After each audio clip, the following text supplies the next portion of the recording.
Breaking news చూస్తున్నారు. కోల్కతా అభయ కేసులో నిందితుడు సంజయ్ రాయ్ కు పాలిగ్రఫీ టెస్ట్ ముగిసింది. సంజయ్ రాయ్ కు పాలిగ్రఫీ టెస్ట్ నిర్వహించింది సిబిఐ. కోల్కతా ప్రెసిడెన్సీ జైల్లో సంజయ్ రాయ్ కు పాలిగ్రఫీ టెస్ట్ నిర్వహించింది. పాలిగ్రఫీ టెస్ట్ చేశారు సెంట్రల్ ఫోరెన్సిక్ సైన్స్ ల్యాబొరేటరీ బృందం.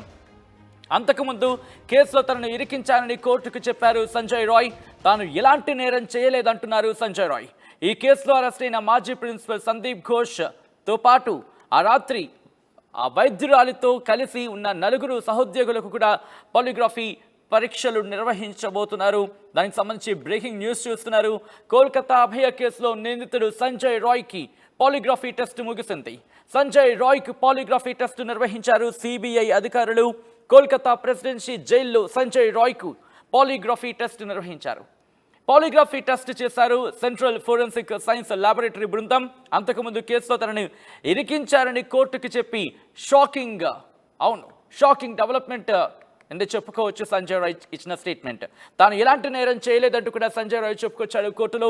ఈ కేసులో అరెస్ట్ అయిన మాజీ ప్రిన్సిపల్ సందీప్ ఘోష్తో పాటు ఆ రాత్రి వైద్యురాలతో కలిసిన నలుగురు సహోద్యోగులకు కూడా పాలిగ్రఫీ పరీక్షలు నిర్వహించబోతున్నట్టుగా తెలుస్తోంది. అసలు ఇంతకీ ఏంటి పాలిగ్రఫీ టెస్ట్ అనేది ఒకసారి మాట్లాడుకునే ప్రయత్నం చేద్దాం. పాలిగ్రఫీ టెస్ట్, దీన్ని సాధారణంగా మన వాడుక భాషలో చెప్పాలంటే కనుక లై డిటెక్టర్ టెస్ట్ అంటారు. అంటే నిజ నిర్ధారణ పరీక్ష కింద మనం మాట్లాడుకోవచ్చు. దీంట్లో ఏం జరుగుతుందంటే మానసికంగా ఆ వ్యక్తికి సంబంధించి మానసికంగా ఎలా ఉన్నాడు అంటే తన బీపీ ఎలా ఉంది, పల్స్ ఎలా ఉంది, రెస్పిరేషన్ అంటే తను శ్వాస తీసుకునే విధానం, దీంతోపాటు స్కిన్ కండక్టివిటీ కూడా ఎలా ఉంది. అదేంటి దీనికి వాటికి ఏమిటి సంబంధం అనుకుంటున్నారు కదా, ఆ పాయింట్కి వస్తున్నా. ఒక మనిషి సమాధానం చెప్పినప్పుడు సాధారణంగా మీరు ఇంకో వ్యక్తితో మాట్లాడుతున్నారు. అతను సాధారణంగా నిజం మాట్లాడితే కనుక ఎక్కడ తడువుకోడు, ఏది ఉండదు. కానీ ఏదైనా కప్పిపుచ్చే ప్రయత్నం చేసినప్పుడు చాలా జాగ్రత్తగా ఉంటూ ఆచితూచి వ్యవహరించాల్సి ఉంటుంది. ఆ నేపథ్యంలో అతగాడి బీపీ, అతను ఇన్ ద సెన్స్ ఆ వ్యక్తి బీపీ కావచ్చు, లేకపోతే శ్వాస తీసుకునే విధానం కావచ్చు, పల్స్ కావచ్చు, దాంతోపాటు సైకలాజికల్గా తన బిహేవియర్ కావచ్చు, దాంతోపాటు అతడి శరీరం వ్యవహరించే తీరు, వీటన్నిటిలో కూడా మార్పులు చోటు చేసుకుంటూ ఉంటాయి. వీటిని మైన్యూట్గా మైన్యూట్గా వీటిని పరిశీలిస్తారన్నమాట. వీటన్నిటిని పూసగుచ్చినట్టు మైన్యూట్గా పరిశీలిస్తారు. ఆ పరిశీలించిన తరువాత అతగాడు నిజం చెప్తున్నాడా లేకపోతే తప్పు చెప్తున్నాడా, ఇవన్నిటిని కూడా బేరేజ్ వేసుకుంటూ ఉంటారు. అసలు ఎలా ఈ పాలిగ్రఫీ టెస్ట్ అనేది నిర్వహించడం జరుగుతుందంటే కనుక ముందుగా ఒక ఎగ్జామినేషన్ లాగే ఉంటుంది. అంటే వీళ్ళు ప్రాథమికంగా సేకరించిన సమాచారం ఉంటుంది కదా, ఆ ప్రాథమికంగా తీసుకున్న సమాచారంతో సాధారణంగా కాన్వర్జేషన్లా జరగచ్చు, లేకపోతే ప్రశ్నలు సంధిస్తూ జరగచ్చు. ఆ కాన్వర్జేషన్లా జరిగే అవకాశం ఉంటుంది. ఒక విధంగా చెప్పాలంటే ఒక ఇంటర్వ్యూ లాగే ఉంటుంది అనుకోవాలి మనం. ఆ తర్వాత అప్పుడు ఆ ప్రశ్నలు అడిగినప్పుడు అతగాడు చెప్పిన అంటే సందీప్ ఘోష్కి సంబంధించి కావచ్చు, మిగతా వాళ్ళకు కూడా ఇప్పుడు జరగబోతున్నట్టుగా తెలుస్తోంది. సంజయ్ రాయ్కి ఈరోజు జరిగింది. ఈ నేపథ్యంలో ప్రశ్నలు అడిగినప్పుడు తాను చెప్పిన ఆ సమాధానం చెప్పిన సందర్భంలో అతగాడే శరీరం రియాక్ట్ అయిన తీరు, అంటే శరీరం కావచ్చు, దాంతోపాటు మానసికంగా, అలాగే అతగాడి బ్లడ్ ప్రెషర్, శ్వాస తీసుకునే విధానం, దాంతోపాటు పూర్తిగా ఆ టెస్ట్కి సంబంధించి పారామీటర్స్ ఏవైతే ఉంటాయో వాటిని రీచ్ అయ్యాయా లేదా, వీటన్నిటిని బేరేజ్ వేసుకుంటారన్నమాట. ఆ తర్వాత ఈ ఫేజ్కి సంబంధించి మాట్లాడుకున్నప్పుడు ఒక ఎగ్జామినేషన్కి మనం ఎలా వెళతామో, ఎగ్జామినేషన్ అంటే ఫర్ సపోజ్ ఒక ఇంటర్వ్యూకి మీరు వెళుతున్నారు అనుకుందాం. ఇంటర్వ్యూకి వెళుతున్నప్పుడు ఎలా అయితే ప్రశ్నలు సంధిస్తారో అలాగే ఉంటూ ఉంటాయి. అయితే ఆ ఘటనకు సంబంధించి ప్రశ్నలు సంధించడం జరుగుతూ ఉంటుంది. ఆ చెప్పే విధానంలో సరిగ్గా చెప్తున్నాడా లేదా అనేది అక్కడ మానసిక వైద్య నిపుణులు కూడా ఉండే అవకాశం ఉంటుంది. మరి ముఖ్యంగా ఇలాంటి పరీక్షలు చేసేటప్పుడు సీనియర్ వ్యక్తులు ఉంటూ ఉంటారు. అంటే అనుభవం ఉన్న వ్యక్తులు అక్కడ పాలిగ్రఫీ టెస్ట్ అనేది చేయడం జరుగుతూ ఉంటుంది. సో ఇలా జరుగుతున్న ప్రాసెస్ తర్వాత ఇదంతా జరిగిన తర్వాత స్టిమ్ టెస్ట్ అనేది నిర్వహిస్తారు.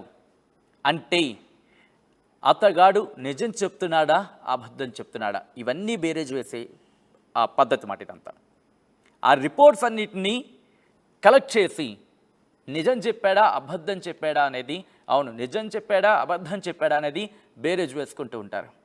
అయితే ఈ పాలిగ్రఫీ టెస్ట్ ప్రారంభమైన తర్వాత నుంచి జరిగేంత వరకు కూడా కాస్త సమయం తీసుకుంటూ ఉంటుంది వీటన్నిటికీ సంబంధించి. ఎందుకంటే కొద్దిసేపటి క్రితం మనం మాట్లాడుకున్నట్టుగా సమాధానం చెప్పినప్పుడు, అంటే క్వశ్చన్స్ వేసినప్పుడు, ఒక ఇంటర్వ్యూలో క్వశ్చన్ వేసినప్పుడు సమాధానం చెప్పినట్టుగా సమాధానం రికార్డ్ చేసుకోవడాలు, ఆ సమాధానం చెప్పినప్పుడు అతగాడు ఎలా వ్యవహరించాడు, ఆ పారామీటర్స్ సంబంధించి మాట్లాడుకున్నాం. సో వాటి చార్ట్స్ ప్రకారంగా, అవును, ఆ చార్ట్స్ని వీటన్నిటినీ కూడా కలెక్టివ్గా బేరేజ్ వేసుకుంటారనేది మనకు అందుతున్న సమాచారం. ఇలా ఇవన్నీ జరిగిన తర్వాత అప్పుడు సైకలాజికల్గా తన నుంచి ఎటువంటి రెస్పాన్స్ వచ్చింది, క్వశ్చన్స్కి ఎలా రెస్పాండ్ అయ్యాడు, ఇవన్నీ కూడా రిలవెంట్గా ఉన్నాయా, ఇర్రిలవెంట్గా ఉన్నాయా, అంటే సంబంధించండి క్వశ్చన్కి సంబంధించి ఆన్సర్ చెప్పినప్పుడు సరిగ్గానే ఉన్నాయా, అంటే కరెక్ట్గానే చెప్పినట్టు ఉన్నాయా, లేకపోతే కాస్త మనం మామూలుగా చెప్పుకుంటే కనుక కాస్త అటు ఇటుగా ఉన్నాయా, ఇవన్నీ కూడా వాళ్ళకు ఒక అంచనా వస్తుంది. అయితే ఈ పాలిగ్రాఫీ టెస్ట్లు యాక్యురేటా అనే ఒక ప్రశ్న తలెత్తుతూ ఉంటుంది. వీటిని ఎంతవరకు నమ్మచ్చు అనేది. అయితే సైంటిఫికల్గా అయితే మాత్రం ఇంకా కంప్లీట్గా ప్రూవ్ కాలేదనేది కొన్ని జాతీయ మీడియా కథనాలు చెప్తున్నాయి. అయినప్పటికీ కూడా ఒక అంచనాకు వచ్చే అవకాశం ఉంది. ముఖ్యంగా సూచించడం జరుగుతోంది, అంత యాక్యురసీ లేకపోయినా కూడా కాస్త కూస్తో ఉపయోగపడే అవకాశం ఉంది అంటూ కూడా భావించిన నేపథ్యంలోని ఈ పాలిగ్రాఫీ టెస్ట్కి వెళుతున్నారనే మాట వినిపిస్తూ ఉంటుంది. సో ఈ నేపథ్యంలో ఈరోజు సంజయ్ రాయ్కి పాలిగ్రాఫీ టెస్ట్ నిర్వహించారు. కానీ ఇక్కడ ట్విస్ట్ ఏంటంటే పాలిగ్రాఫీ టెస్ట్కి వెళ్లే ముందు, అవును, పాలిగ్రాఫీ టెస్ట్కి వెళ్లే ముందు కోర్టులో సంజయ్ రాయ్ మాట్లాడిన మాటలు, ఆ రోజు ఘటన జరిగిన తర్వాత నన్ను ఉరేసుకోండి అంటూ కూడా చెప్పిన అతగాడు, ఆ స్టేట్మెంట్స్ కావచ్చు, ఎక్కడా కూడా పొంతంలో ఈరోజు మొత్తం ప్లేట్ మార్చేశాడు. అవును, అంటే వాడుక భాషలో మాట్లాడుకుంటూ ఉంటాం, ఒక మాట పూర్తిగా తిరిగేసేస్తా కనుక ప్లేట్ తిరిగేస్తాడు అంటాం. సో ఈరోజు అటువంటి సినారియోని, ఇది నేను చేయలేదు అన్నట్టు అర్థం వచ్చేటట్టు చెప్పిన దాఖలాలు ఉన్నాయంటూ కూడా ఇన్ఫ్యాక్ట్ కథనాలు మనం చూడొచ్చు. సో ఇటువంటి పరిస్థితుల్లో సిబిఐ కూడా అనుమానం వచ్చింది. అసలు పాలిగ్రాఫీ టెస్ట్ వరకు సంజయ్ రాయ్ని తీసుకెళ్ళడానికి కారణం ఏంటంటే, సంజయ్ రాయ్కి సంబంధించి ఆ రోజు ఘటన జరిగిన తర్వాత, అతగాడు దొరికిన తర్వాత, అదిగో 4:03 ప్రాంతంలో ఆ సెమినార్ హాల్లో అతగాడు దొరికిన తర్వాత, పట్టుబడిన తర్వాత పోలీసులతో వ్యవహరించిన తీరు కావచ్చు, పోలీసులకు సమాధానం చెప్పిన తీరు కావచ్చు, ఎక్కడ భయం లేదు, భీతాంగం లేదు, ఎక్కడ బెరుకు లేదు, ఏమీ లేదు, ఏం జరిగిందో ఉన్నట్టుగా పూసుగుచ్చినట్టు వివరించాడు అని చెప్పి ఒక వెర్షన్ మనం విన్నాం. ఇప్పుడు ఈరోజు కోర్టులో ఎక్కడా కూడా ఈ ఘటనకు నాకు సంబంధం లేదు అన్నట్టు మాట్లాడినట్టుగా కథనాలు చూస్తున్నాం. ఇటువంటి నేపథ్యంలో మధ్యలో సెంట్రల్ బ్యూరో ఆఫ్ ఇన్వెస్టిగేషన్ విచారణ చేస్తుంది. విచారణ చేపట్టిన నేపథ్యంలో అతగాడు చెప్పిన తీరు, అవును, అప్పుడు విచారణ అధికారులకు సంబంధించి అనుమానం కలిగింది. ఇక్కడ సంజయ్ రావు చెప్తున్న దానికి, అక్కడ సందీప్ ఘోష్ చెప్తున్న దానికి, దాంతోపాటు మిగిలిన వారిని విచారించినప్పుడు చెప్తున్న దానికి అక్కడ పొంతన కుదరటం లేదు. సారీ. ఇటువంటి నేపథ్యంలో ఇప్పుడు సంజయ్ రాయ్కి పాలిగ్రాఫీ టెస్ట్ నిర్వహించడం జరిగింది. అంటే నిజ నిర్ధారణ పరీక్ష. అది పూర్తిగా యాక్యురేట్ అంటే కనుక ఒక బిగ్గెస్ట్ క్వశ్చన్ మార్కే వినిపిస్తోంది. కానీ ఎక్కడో దగ్గర సత్ఫలితం ఇచ్చే అవకాశం ఉంది, కనీసం కొంతమేరకైనా ఫలితాలు ఇవ్వచ్చు అని చెప్పి ఒక ఆశాజనకం, అంటే ఒక ఆశ అంటూ ఉంటుంది కదా, అలా ఆశించడం జరుగుతోంది. ఇది ఇక సంజయ్ రాయ్కి సంబంధించి. సందీప్ ఘోష్ కూడా విచారణ జరిగిన తర్వాత, ఎందుకంటే సంజయ్ రాయ్కి ఈరోజు పాలిగ్రాఫీ టెస్ట్ జరిగింది. పాలిగ్రాఫీ టెస్ట్లో ఆ రిపోర్ట్ అనేది వస్తుంది. వచ్చిన తర్వాత ఎంతవరకు తను చెప్పింది కరెక్ట్గా ఉన్నాయి లేదు, వీటిని డాక్యుమెంట్ చేసుకుంటారు. సందీప్ ఘోష్కి సంబంధించి కూడా పాలిగ్రాఫీ టెస్ట్ నిర్వహించబోతున్నారు. దాంతోపాటు ఆ రోజు వైద్యురాలు, అంటే ఈ ఘటనకు సంబంధించి అభయ సహోద్యోగులకు 4 ఉన్నట్టుగా తెలుస్తుంది. వాళ్ళ 4కి కూడా పాలిగ్రాఫీ టెస్ట్ చేయబోతున్నారు.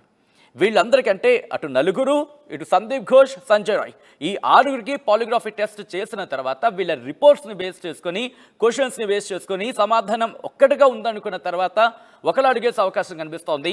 లేదు, ఒకరు చెప్పిన దానికి ఇంకొకరు చెప్పిన దానికి పొంతన లేదనుకుందాం, అప్పుడు సిబిఐ అధికారుల విచారణ ఎలా వెళ్ళబోతుందనే అంశానికి సంబంధించి ఇక్కడ ఒక ఉత్కంఠ కలుగుతోంది. ఎందుకంటే ఇక్కడ తల్లిదండ్రులు కూడా ఒక అంశాన్ని నిన్నకాక మొన్న వాళ్ళొక అనుమానం రేకెత్తించడం జరిగింది. తమ కూతురు అభయ హత్య వెనకాల అభయ స్నేహితులు ఉండొచ్చు అనే అనుమానాన్ని కూడా రైజ్ చేశారు. సో ఈ నేపథ్యంలో ఇప్పుడు ఈరోజు పాలిగ్రాఫీ టెస్ట్ చేయడం జరిగింది. 4:03 ఇటు సంజయ్ రాయ్ సెమినార్ హాల్లోకి వెళ్ళాడు. 4:32 ప్రాంతంలో సెమినార్ హాల్ నుంచి బయటకు వచ్చాడనేది సీసీటీవీ ఫుటేజ్కి సంబంధించి విజువల్స్ చక్కర్లు కొడుతున్న సందర్భంలో ఈ 29 నిమిషాల పాటు ఏం జరిగింది అనేది పాలిగ్రాఫీ టెస్ట్లో దాదాపుగా నిజ నిర్ధారణ జరిగే అవకాశం ఉందని ఆశించడం జరుగుతోంది. ఇది కంక్లూషన్కి వచ్చిన తర్వాత సందీప్ ఘోష్ విషయంలో కూడా ఎంక్వైరీ జరిగి ఇన్ఫాక్ట్ పాలిగ్రఫీ టెస్ట్ జరిగి ఆ విషయాలు బయటకు వచ్చిన తర్వాత దాంతోపాటు అభయ సహోద్యోగులకు సంబంధించి కూడా డీటెయిల్స్ వచ్చిన తర్వాత వీటిని మూడింటిని బేరేజ్ వేసుకొని అప్పుడు investigation central bureau of investigation విచారణను వేగవంతం చేయబోతోంది. అప్పుడు ఈ ఘటన వెనకాల వీళ్ళే ఉన్నారా, లేకపోతే వీళ్ళకేమైనా ప్రమేయం ఉందా? ఎక్సెప్ట్ సంజయ్ రాయ్, సందీప్ ఘోష్కి ఏమైనా ప్రమేయం ఉందా? సహోద్యోగులు నలుగురు అంటున్నారు, వాళ్ళ ప్రమేయం ఉందా? లేకపోతే వీళ్ళు కాక ఇంకెవరైనా ఉన్నారా? తల్లిదండ్రులు కూడా అనుమానాన్ని వ్యక్తం చేస్తున్నారు. సో ఇలా అన్ని కోణాల్లో కూడా క్లారిటీ వచ్చే అవకాశం ఉంది. ఆ తర్వాత విచారణ మరింత వేగం పుంజుకునే అవకాశం కనిపిస్తుంది. వేగం కనిపిస్తుంది. సో ఈరోజు పాలిగ్రఫీ టెస్ట్ నిర్వహించడం జరిగింది సంజయ్ రాయ్కి. సో సంజయ్ రాయ్ ఎటువంటి అంశాలు చెప్పాడనేది చాలా ఇంట్రెస్టింగ్గా మారింది. ఎందుకంటే నేను తప్పు చేశాను అనే అంశానికి సంబంధించి అక్కడ చింతన లేదు అనేది కొద్ది రోజుల క్రితం చూసాం, ఉన్నట్టుగా చెప్పుకొచ్చిన సందర్భం. ఆ తర్వాత ఈరోజు నేను తప్పు చేయలేదు అంటున్నాడు. ఇందుకు తప్పు చేశాడా చేయలేదా?